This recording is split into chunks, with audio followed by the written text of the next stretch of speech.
Hello friends, ഇന്നത്തെ എപ്പിസോഡിൽ ശ്യാമ വന്നതിന് ശേഷം ശ്യാമയുടെ സങ്കടത്തോടെ ശാലിനി സത്യാമ്മയെ കുറെ വർഷങ്ങൾക്ക് ശേഷം താൻ കണ്ടപ്പോ ഈ അവസ്ഥയിലായല്ലോ എന്ന നിരാശപ്പെട്ടുകൊണ്ട് ശാലിനി സംസാരിക്കുന്നത് കേട്ട് അരികിലേക്ക് എത്തി ശ്യാമ സമാധാനിപ്പിക്കുന്നു. കുഞ്ഞേച്ചി സങ്കടപ്പെടാതെ, സത്യാമ്മയ്ക്ക് ഒന്നും സംഭവിക്കില്ല എന്ന് പറഞ്ഞ് ശ്യാമ ശാലിനിയെ സമാധാനിപ്പിച്ചു. അപ്പോഴേക്കും അവിടേക്ക് ഡോക്ടർ എത്തി. ഡോക്ടർ വന്നതും ശാലിനി വേഗം ഡോക്ടറുടെ അരികിലേക്ക് എത്തി അന്വേഷിച്ചു. ഡോക്ടർ, എങ്ങനെയുണ്ട്?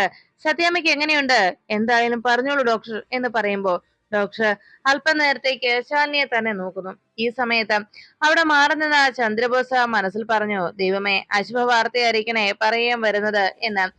അങ്ങനെ പ്രതീക്ഷയോടെ എന്താണ് ഡോക്ടറുടെ നാവിൽ നിന്ന് വീഴുന്നെന്നറിയാൻ കാതോർത്തുകൊണ്ട് ചന്ദ്രബോസ് അങ്ങനെ നിന്നു. അപ്പോഴേക്കും ശാലിനിയെ നോക്കി ഒന്നും മിണ്ടാതെ നിൽക്കുന്ന ഡോക്ടറുടെ മുഖത്തേക്ക് നോക്കി ശാലിനി പറഞ്ഞു, ഡോക്ടർ, എന്താണെങ്കിലും തുറന്നു പറയൂ, എങ്ങനെയുണ്ട് സത്യാമ്മയ്ക്ക് ഇപ്പോ?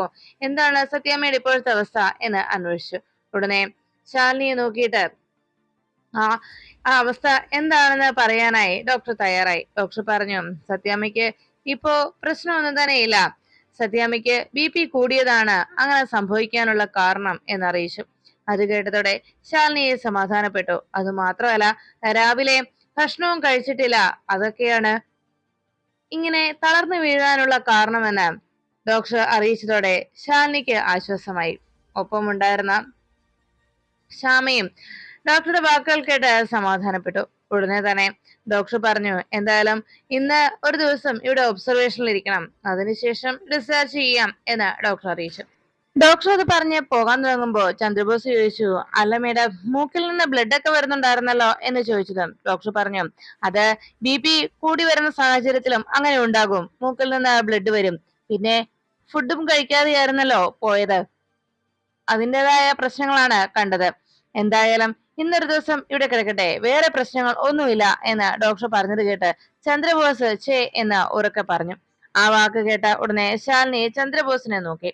ചന്ദ്രബോസ് ആകെ നിരാശയോടെ, അങ്ങനെ ഒന്നും സംഭവിച്ചിട്ടില്ല, ഒരു പ്രശ്നവുമില്ല എന്ന് ഡോക്ടർ പറഞ്ഞതിന്റെ ആ വിഷമത്തിൽ ചന്ദ്രബോസ് സങ്കടപ്പെട്ട് അങ്ങനെ സംസാരിക്കുന്നത് കണ്ട് ശാലിനി ബോസിന്റെ മുഖത്തേക്ക് നോക്കി. ആ നോട്ടത്തിൽ നിന്ന് ചന്ദ്രബോസിന്റെ കാര്യം മനസ്സിലായി. ഉടനെ ചന്ദ്രബോസ് പറഞ്ഞു, അല്ല മേഡം, ഭാഗ്യം, മഹാഭാഗ്യം, അതാ ഞാൻ പറഞ്ഞത് എന്ന് ചന്ദ്രബോസ് അവിടെ ഉരുണ്ട് കളിച്ചു. ചന്ദ്രബോസിന്റെ സംസാരത്തിൽ നിന്ന് പലതും മനസ്സിലാക്കിയ ശാലിനി ഒന്നുകൂടി ചന്ദ്രബോസിനെ ഒന്ന് രൂക്ഷമായി നോക്കിയതിനു ശേഷം വേഗം ആ ചെയറിലേക്ക് വന്നിരുന്നു. ഈ സമയത്ത് തൊട്ടരികിലായി വന്ന് ശ്യാമയും ഇരിക്കുന്നു. ശ്യാമ കുഞ്ഞേച്ചി എന്ന് വിളിച്ച് ശാലിനിയെ സമാധാനിപ്പിച്ചു. അപ്പോഴേക്കും ചന്ദ്രബോസ് മനസ്സിൽ വിചാരിച്ചു, ഷോ, ആഗ്രഹിച്ചതുപോലെ ഒന്നും നടന്നില്ലല്ലോ എന്ന് നിരാശയോടെ ചന്ദ്രബോസ് നിൽക്കുമ്പോ അരികിലേക്ക് വന്ന് അനുപല്ലവി, ദാ ഇത് സത്യാമ്മയുടെ ഫോണാണ് എന്ന് പറഞ്ഞ് ശ്യാമയുടെ കയ്യിലേക്ക് ആ ഫോൺ കൊടുത്തു. അപ്പോഴേക്കും ശാലിനി ആകെ വിഷമിച്ചങ്ങനെ ഇരിക്കുമ്പോ ഉടനെ അനുപല്ലവി ചോദിച്ചു, മാം, സത്യാമ്മയ്ക്ക് കുഴപ്പമൊന്നും ഇല്ലല്ലോ, അപ്പോ നമുക്ക് ആ ഫംഗ്ഷനിൽ പോയാലോ എന്ന് അന്വേഷിച്ചു. ശാലിനി മറുപടി ഒന്നും പറയാതിരുന്നത് വേഗം അനുപല്ലവി പറഞ്ഞു, മേഡം, അതെ, അത്രയും ആളുകൾ മേഡത്തെ കാത്തിരിക്കുകയല്ലേ എന്ന് ചോദിച്ചു. അപ്പോഴേക്കും ഉടനെ ശ്യാമ ചോദിച്ചു, അല്ല കുഞ്ഞേച്ചി സമൂഹ വിഭാഗത്തിന്റെ കാര്യമാണോ പറയുന്നത്, ആ ഫംഗ്ഷനാണോ പങ്കെടുക്കുന്നത് എന്ന് ചോദിച്ചപ്പം ശാലിനി പറഞ്ഞു, അതെ. അത് കേട്ട ഉടനെ ശ്യാമയാകെ നിരാശയിലായി. അയ്യോ, അപ്പോ സത്യാമ്മയും കുഞ്ഞേച്ചിയും ഒരുമിച്ച് നേരിൽ കണ്ടുമുട്ടാതിരിക്കാനായിട്ട് ദൈവം തന്നെയാണോ ഇങ്ങനെ ഒരു കാര്യം ചെയ്തത്, സത്യാമ്മയെ ഹോസ്പിറ്റലാക്കിയത് എന്ന് ശ്യാമ മനസ്സിലങ്ങനെ ചിന്തിക്കുമ്പോ ശാലിനിയുടെ ആശങ്ക കണ്ട് ശ്യാമ ചോദിച്ചു, എന്താ? ശ്യാമയുടെ ആശങ്ക കണ്ടുകൊണ്ട് ശാലിനി ചോദിച്ചു, എന്താ എന്താ നീ ആലോചിക്കുന്നത്? ഉടനെ ശ്യാമ പറഞ്ഞു, കുഞ്ഞേച്ചി ആ ഫംഗ്ഷൻ അറ്റൻഡ് ചെയ്യണം, കുഞ്ഞേച്ചി ആ ഫംഗ്ഷന് പങ്കെടുക്കണം. അപ്പോഴേക്കും ശാലിനി മനസ്സിൽ ഒരു തീരുമാനത്തിലെത്തിയതുപോലെ ശ്യാമയോട് പറഞ്ഞു, അതെ, സത്യാമ്മ കണ്ണു തുറക്കുമ്പോ ഞാനിവിടെ ഉണ്ടാകാൻ പാടില്ല, സത്യാമ്മ കണ്ണു തുറക്കുന്നതിന് മുൻപ് എനിക്ക് ഇവിടെ നിന്ന് പോകണം എന്ന്, സത്യാമ്മ കണ്ണു തുറന്ന് എന്നെ കാണണ്ട എന്നും ശാലിനി അറിയിച്ചു. അപ്പോഴാണ് ശാലിനി അങ്ങനെ പറഞ്ഞുകൊണ്ടിരിക്കുമ്പോ അതുവഴി വിഷ്ണു യാത്ര ചെയ്യുന്ന സമയത്ത് ഈ വിവരങ്ങളൊന്നും അറിയാതെ ജീപ്പിൽ ആ സമൂഹ വിവാഹം നടക്കുന്ന സ്ഥലത്തേക്ക് വിഷ്ണു വന്നുകൊണ്ടിരുന്നു. അമ്മ മനസ്സ് ചാരിറ്റബിൾ ട്രസ്റ്റിന്റെ കീഴിൽ നടക്കുന്ന സമൂഹ വിവാഹത്തിൽ അവിടെ പങ്കെടുക്കാനായിട്ട് കളക്ടർ എത്തിച്ചേരുന്നതിന്റെ സന്തോഷത്തിലായിരുന്നു അവിടുത്തെ ഭാരവാഹികളെല്ലാം. അവർ പലരും പരസ്പരം ചോദിച്ചു, ഇനിയിപ്പോ കൃത്യസമയത്ത് എത്തില്ലേ, സമയത്ത് ഇനി എത്താതിരിക്കുമോ എന്ന് അവർ ചോദിക്കുന്നതിനിടയിൽ ശിവദാസ് അവിടേക്ക് എത്തിയിട്ട് പറഞ്ഞു, ഏയ്, കൃത്യസമയത്ത് എത്തുക തന്നെ ചെയ്യും. എനിക്ക് അക്കാര്യത്തിൽ യാതൊരു സംശയവുമില്ല. ഇപ്പോ ഇത്രയും വലിയ പദവിയിൽ ഇരിക്കുന്നോ എന്നുള്ള യാതൊരു അഹങ്കാരവും അഹംഭാവവും ഒന്നുമില്ലാതെ ആ സമയത്ത് തന്നെ, പറയുന്ന നേരത്ത് തന്നെ അവിടേക്ക് എത്തിച്ചേരും. അതെ, എല്ലാവരും പറയുന്നത് കരുണ, മനസാക്ഷി, ദയ, അനുകമ്പ, ഇതിനൊക്കെ ആ കുട്ടിയെ മാറ്റിവെക്കാൻ കഴിയില്ല എന്നാണ് പറയുന്നത്. ഇതുപോലെ ആയിരിക്കണം പെൺകുട്ടികളായാൽ എന്ന് പറഞ്ഞു. അപ്പോഴേക്കും ആ ട്രസ്റ്റിലെ മറ്റ് ഭാരവാഹികൾ പറഞ്ഞു, അതെ, എല്ലാവർക്കും എന്തൊരു മതിപ്പാണ്. ഇതുപോലെ തന്നെ ഉന്നത പദവിയിലിരിക്കുന്ന ആളുകൾ ഇങ്ങനെ തന്നെ ആയിരിക്കണം പെരുമാറേണ്ടത് എന്നൊക്കെ അവർ പരസ്പരം പറഞ്ഞു. അങ്ങനെ അവര് അങ്ങോട്ടും ഇങ്ങോട്ടും ആ പെൺകുട്ടിയെ കുറിച്ച് വാതോരാതെ സംസാരിക്കുമ്പോ ഒരാൾ പറഞ്ഞു, ദാ വരുന്നുണ്ടല്ലോ. ആ കാറ് വന്ന് നേരെ അവരുടെ മുന്നിൽ വന്ന് നിന്നതും മേയർന്ന് എഴുതിയ ബോർഡ് വെച്ച ആ കാറ് കണ്ട ഉടനെ എല്ലാവരും വളരെ നമസ്കാരം എന്നൊക്കെ പറഞ്ഞ് വളരെ സ്നേഹത്തോടെ സുസ്മിതയോട് സംസാരിച്ചു. സുസ്മിത അരികിലേക്ക് വന്നിട്ട് പറഞ്ഞു, ആഹാ, സത്യത്തിൽ എനിക്ക് ഒത്തിരി സന്തോഷമുണ്ട്.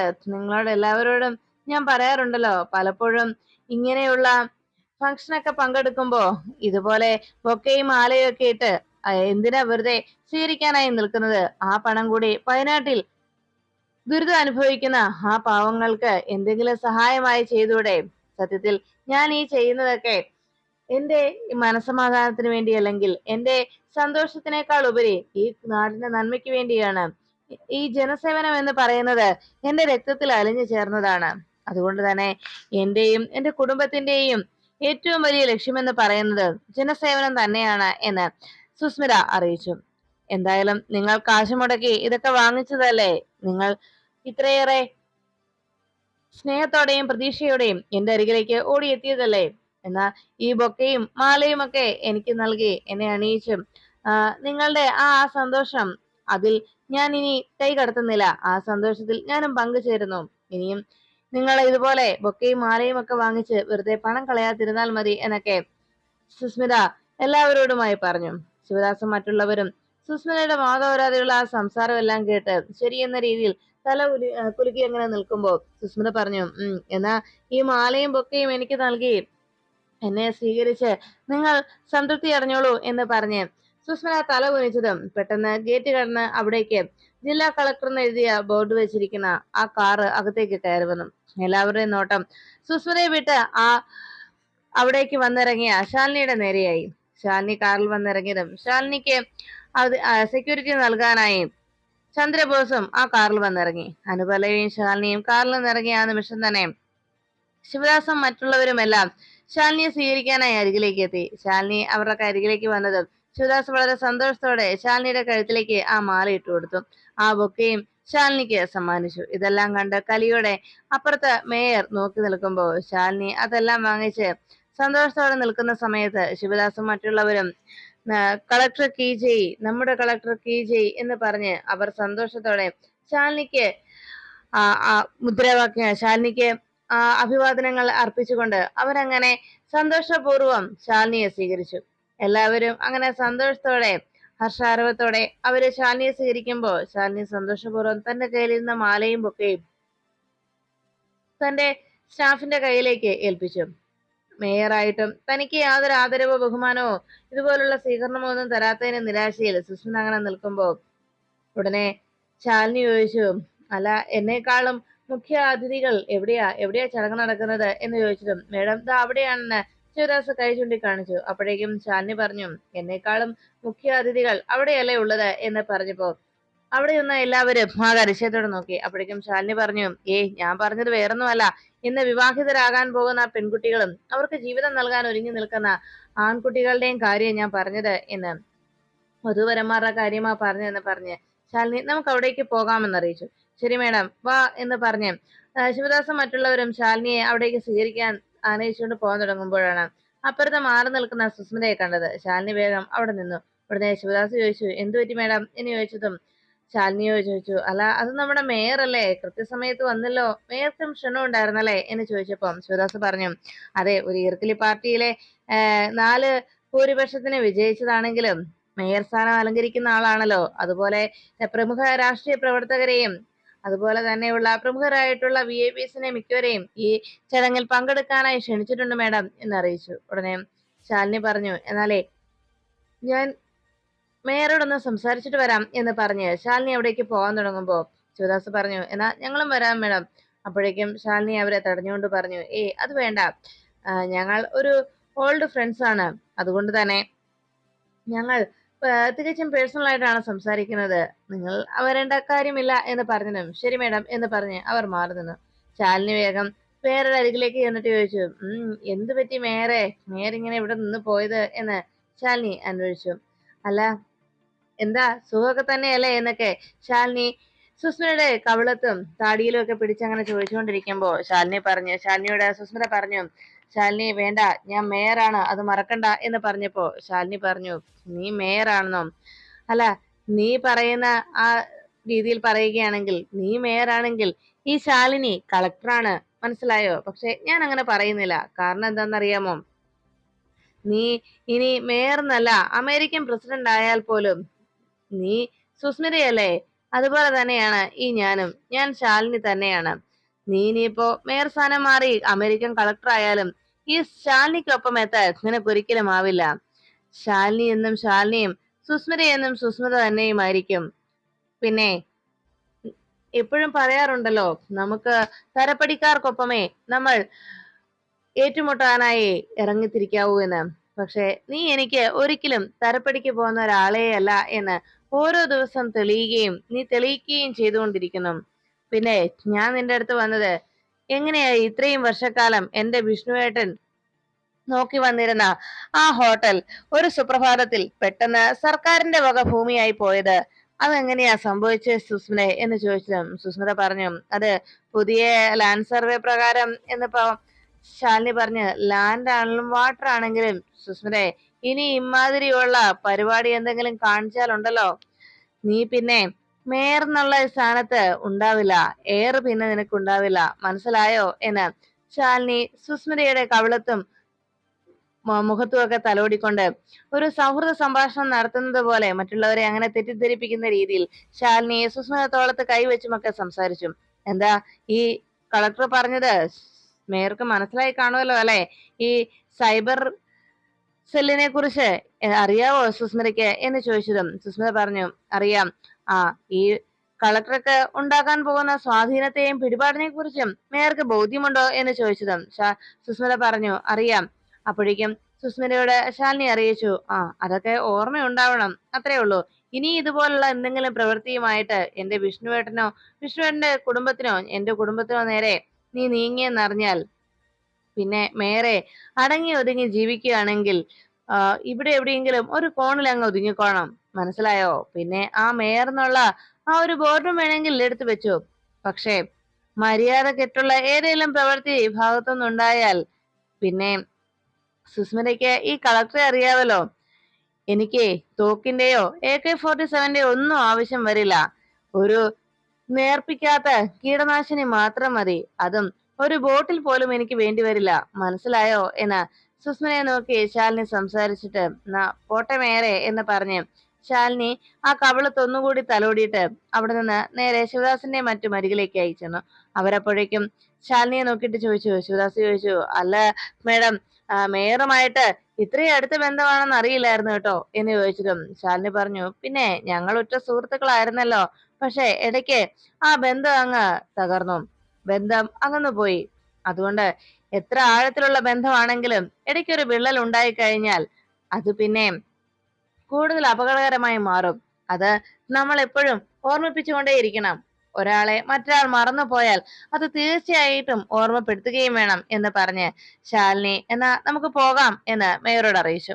ഉടനെ ശിവദാസിനോട് പറഞ്ഞു. ശിവദാസ് പറഞ്ഞു, ശരി മേഡം, നമുക്ക് അങ്ങോട്ട് പോകാം എന്ന് പറഞ്ഞ് ശാലിനി ശിവദാസിന്റെ ഒപ്പം നടന്നു പോകുമ്പോൾ അനുപല്ലവി വേഗം ശാലിനിയുടെ അരികിലേക്ക് എത്തി. ഈ സമയത്ത് കളക്ടർക്ക് സെക്യൂരിറ്റി നൽകാനായി വന്ന ACP മേയറുടെ അരികിലേക്ക് പോകുന്നത് കണ്ട് അനുപല്ലവി കളക്ടറോട് ചോദിച്ചു, മേഡത്തിന് സെക്യൂരിറ്റി വന്നതല്ലേ, മേഡത്തിന്റെ സെക്യൂരിറ്റി എന്ന് പറഞ്ഞ് ഇങ്ങോട്ട് വിളിപ്പിക്കാം, ഈ ഡ്യൂട്ടി ടൈമിലുള്ള കുശുമ്പും കുന്നായ്മ പറച്ചിലും ഒക്കെ അങ്ങ് ഇല്ലാതാക്കാം എന്ന് പറഞ്ഞപ്പോ ഉടനെ അനുപല്ലവിയോട് ശാലിനി പറഞ്ഞു, സാരമില്ല അനുപല്ലവി, അവരുടെ ഈ കുശുമ്പും കുന്നായ്മയൊക്കെ അവർക്ക് പറഞ്ഞില്ലെങ്കിൽ അവർക്ക് ജീവശ്വാസം പോലെയാണ് അതെല്ലാം തന്നെ. അവർക്ക് ചിലപ്പോ ശ്വാസം മുട്ടിപ്പോയേക്കും. അത് മാത്രമല്ല, അവരുടെ കുശുമ്പും കുന്നായ്മയും അവരുടെ ജീവശ്വാസമാണെന്ന് പറഞ്ഞതുപോലെ അവർക്ക് ശമ്പളം നൽകുന്നത് നമ്മുടെ സർക്കാരല്ല, മറിച്ച് കാലന്റെ കണക്ക് പുസ്തകമാണ്. അതുകൊണ്ട് തന്നെ അവരനുഭവിക്കാനുള്ളതും അവർക്ക് കിട്ടേണ്ടതും അവർക്ക് കിട്ടും. തൽക്കാലം അത് നമുക്ക് നോക്കണ്ട എന്ന് പറഞ്ഞ് ശാലിനി ശിവദാസിന്റെയും മറ്റുമൊപ്പം അകത്തേക്ക് കയറി പോകുന്നു. അങ്ങനെ ഫംഗ്ഷൻ നടക്കുന്ന സ്ഥലത്തേക്ക് അവിടെ ഉണ്ടായിരുന്നവരെല്ലാവരും അവിടേക്ക് പോയി കഴിയുമ്പോൾ സുസ്മിതയും ചന്ദ്രബോസും മാത്രമായി അവിടെ. സുസ്മിത ആകെ ദേഷ്യത്തിലങ്ങ് നിൽക്കുന്ന കണ്ട് ചന്ദ്രബോസ് അരികിലേക്ക് എത്തിയിട്ട് പറഞ്ഞു, ഞാനേ നിന്നോട് സമാധാനപ്പെടാൻ പറഞ്ഞാലും നീ ചാടുമെന്ന് എനിക്കറിയാം. നീ ചാടിക്കടിക്കാൻ വരുത്തില്ലെങ്കിൽ ഞാൻ പറയുന്നൊന്ന് നീ കേൾക്കുമോളെ. നീ എപ്പോഴും ഇങ്ങനെ ശാലിനി, വിഷ്ണു, സത്യഭാമ എന്നിങ്ങനെ മൂന്ന് ചക്രത്തിൽ ഉരുളുന്ന ഓട്ടോയാണോ മോളെ? ഓട്ടോയ്ക്ക് തുല്യമാണോ? ഓട്ടോറിക്ഷയാണോ നീ? അതാ എനിക്ക് അറിയേണ്ടത്. എപ്പോഴും ഈ കരച്ചിലാണ്. ഒന്നെങ്കിൽ നീ തോറ്റു, അല്ലെങ്കിൽ അവർ ജയിച്ചു എന്ന് പറഞ്ഞുകൊണ്ടുള്ള ഏത് നേരത്തെ ഈ സങ്കടം പറച്ചില് എന്ന് ചന്ദ്രബോസ് സുസ്മിതയോട് പറഞ്ഞു. സുസ്മിത ചോദിച്ചു, ശരി അങ്കിളെ, എന്നാ ഒരു കാര്യം, എനിക്ക് സന്തോഷിക്കാൻ പറ്റിയ എന്തെങ്കിലും ഒരു കാര്യം ഈ ഒരു ഭൂമിയിൽ ഉണ്ടായിട്ടുണ്ടായെന്ന് ഒന്ന് എന്നോട് പറയാവോ? അങ്ങനെയെങ്കിലും എനിക്കൊന്ന് സമാധാനമാവുമല്ലോ എന്ന് പറഞ്ഞപ്പോ ചന്ദ്രബോസ് പറഞ്ഞു, അതെ, നിനക്ക് കൃത്യമായ കൗൺസിലിംഗ് കിട്ടാത്തതിന്റെ കുഴപ്പാ ഇതെല്ലാം തന്നെ. മോളെ, ഒരു കാര്യം ഞാൻ പറയാം. നിന്റെ വീട്ടില് നിന്റെ മുറ്റത്ത് പൂന്തോട്ടത്തിൽ ഒരു പൂ വിരിഞ്ഞത്, അതിന്റെ സുഗന്ധവും ഭംഗിയും ഒക്കെ നീ ആസ്വദിക്കുകയോ കാണാറോ ഉണ്ടോ എന്ന് ചോദിച്ചപ്പോ ഉടനെ സുസ്മിത പറഞ്ഞു, എന്റെ ചിറ്റപ്പൻ ഇങ്ങനെയൊക്കെയാണോ കൗൺസിലിംഗ് എന്നൊക്കെ പറഞ്ഞുകൊണ്ട് നിൽക്കുന്നത്? എന്റെ ചിറ്റപ്പ പൂ വിരിഞ്ഞ മറ്റുമൊക്കെയാണോ? അതൊന്നുമല്ല. വല്ലയിടത്തും വല്ല കാർ അപകടമോ ട്രെയിൻ ദുരന്തമോ വാഹന അപകടമോ അങ്ങനെ എന്തെങ്കിലുമൊക്കെ സംഭവിക്കുന്നുള്ള വിവരമൊക്കെ കേൾക്കുക എന്നല്ലേ ഞാൻ വിചാരിച്ചത് എന്ന് പറഞ്ഞത്. ഉടനെ ചന്ദ്രബോസ് പറഞ്ഞു, എന്നാലേ ഞാൻ വേറൊരു കാര്യം പറയാം, നിനക്ക് റിലാക്സ് കിട്ടുന്ന ഒരു കാര്യം. അതെ, ഇന്നിവിടെ സമൂഹ വിഭാഗത്തിൽ പങ്കെടുക്കുന്നതിൽ ഏറ്റവും പ്രധാനപ്പെട്ട വിശിഷ്ട അതിഥിയായിരുന്നു നിന്റെ ഭാമാന്റി. ആ ഭാമാന്റി ഇവിടേക്ക് വരുന്നതിന് മുൻപ് വരുന്ന വഴിക്ക് അവരുടെ കാറ് ബ്രേക്ക് ഡൗൺ ആയി. അപ്പോഴേക്കും സുസ്മിതയ്ക്ക് വളരെ പ്രതീക്ഷയായി. എന്നിട്ട് എന്ന് ചോദിച്ചു വളരെ ആകാംക്ഷയോടെ ചോദിക്കുമ്പോൾ ചന്ദ്രബോസ് പറഞ്ഞു, ബ്രേക്ക് ഡൗൺ ആയ കാറിൽ പോകാതെ അവർ വേഗം കാറിൽ നിന്ന് ഇറങ്ങി നടക്കാനായി തുടങ്ങി. ഏതെങ്കിലും വണ്ടി കിട്ടുമെന്നുള്ള പ്രതീക്ഷയിൽ അവർ വഴിയിലൂടെ നടക്കുമ്പോൾ അവർ രാവിലെ ഭക്ഷണം പോലും കഴിക്കാതെ കൂടി വന്നതുകൊണ്ട് BP കൂടി അവർ ബോധം കെട്ട് വഴിയിൽ വീണു. അത് കേട്ടതും സുസ്മിത വളരെ സന്തോഷത്തിലായി. ഇത് ഇപ്പൊ എനിക്ക് വലിയ പോസിറ്റീവായിട്ട് തോന്നുന്നുണ്ട്, നല്ലൊരു താല്പര്യം തോന്നുന്നുണ്ട്, ബാക്കിയുടെ പറ ചിറ്റപ്പ എന്ന് പറഞ്ഞപ്പോ ചന്ദ്രബോസ് പറഞ്ഞു, അപ്പോ ഇപ്പൊ ഇവിടുന്ന് വലിയ അകമ്പടിയോടെ കയറിപ്പോയിട്ടില്ലേ IAS കാരി, അവരുടെ വണ്ടി ആ വഴിയാണ് വന്നത്. വരുന്ന വഴിയിൽ കിടക്കുന്ന സത്യഭാമയെ കണ്ട് കയറ്റിയെടുത്ത് കളക്ടറുടെ കാറിലേക്ക് കൊണ്ടുവന്ന് നേരെ ഹോസ്പിറ്റലിൽ കൊണ്ടുപോയി കുത്തിച്ചാരി വെച്ചു. ഇത് കേട്ടതും സുസ്മിത ചോദിച്ചു, എന്നിട്ട് എന്തായി ചിറ്റപ്പ എന്ന് ചോദിച്ചു. എന്നിട്ട് എന്താകാനാ, ഇപ്പൊ സത്യഭാമ കണ്ണു തുറന്നിട്ടുണ്ടെന്നും കണ്ട അറിയാൻ കഴിഞ്ഞത് എന്ന് പറഞ്ഞത്. ഓ അങ്ങനെയാണോ? അപ്പൊ കുഴപ്പമൊന്നും ഉണ്ടായില്ലല്ലേ എന്ന് ചോദിച്ചപ്പം, എന്താ ഇപ്പൊ നിന്റെ മനസ്സിന് കുറച്ചെങ്കിലും സന്തോഷമായില്ലേ, ആശ്വാസമായില്ലേ എന്ന് ചോദിച്ചപ്പം സുസ്മിത പറഞ്ഞു, സന്തോഷമാകുമായിരുന്നു ചിറ്റപ്പ, ആശ്വാസവുമാകുമായിരുന്നു. പക്ഷെ ക്ലൈമാക്സ് അതിങ്ങനെ ആയിരുന്നില്ല എങ്കിൽ ഈ ക്ലൈമാക്സ് മാത്രം ആകെ എന്നെ തളർത്തി കളയുന്നതായിപ്പോയി ചിറ്റപ്പ. അവരുടെ ജീവൻ പോകണമായിരുന്നു, എന്നാൽ എനിക്ക് വലിയ സന്തോഷമാകുമായിരുന്നു. അതായിരുന്നു ക്ലൈമാക്സ് വേണ്ടിയിരുന്നത് എന്ന് സുസ്മിത ചന്ദ്രബോസിനോട് അറിയിച്ചു. അത് കേട്ടതും ചന്ദ്രബോസ് പറഞ്ഞു, ഞാനും അതൊക്കെ പ്രതീക്ഷിച്ചതാണ്. സാരമില്ല മോളെ, നീ മനസ്സ് പോസിറ്റീവായി ചിന്തിക്കാൻ ശ്രമിക്കേ, അപ്പൊ പിന്നെ നിനക്കുള്ള പ്രശ്നങ്ങളൊക്കെ മാറിക്കിട്ടും. എല്ലാം പോസിറ്റീവായിട്ടൊക്കെ ഇടയ്ക്കൊക്കെ എങ്കിലുമൊക്കെ ഒന്ന് ആലോചിക്കുകയും ചിന്തിക്കുകയും ചെയ്യേ എന്ന് പറഞ്ഞതും കണ്ടോ, ഞാൻ അങ്ങനെ പറഞ്ഞു തീർന്നില്ല, കണ്ടില്ലേ, നിനക്ക് വേണ്ട സ്വീകരണവും നിനക്ക് വേണ്ട ആദരവും ബഹുമാനവും തരുന്നതിന് വേണ്ടി അവരുടെ മാലയും ബൊക്കെയൊക്കെ ആയിട്ട് വരുന്നുണ്ട്. അതാ പറഞ്ഞത് മോളെ, നമ്മളെ സാവകാശത്തിൽ കാത്തു നിന്നാൽ മതി, നമുക്ക് കിട്ടേണ്ടത് എപ്പോഴാണെങ്കിലും കിട്ടുക തന്നെ ചെയ്യും എന്ന് പറഞ്ഞപ്പം ശിവദാസും മറ്റുള്ളവരും മാലയും ബൊക്കെയൊക്കെ എടുത്ത് വളരെ പ്രതീക്ഷയോടെ അവിടേക്ക് വരുന്നത് കണ്ടു.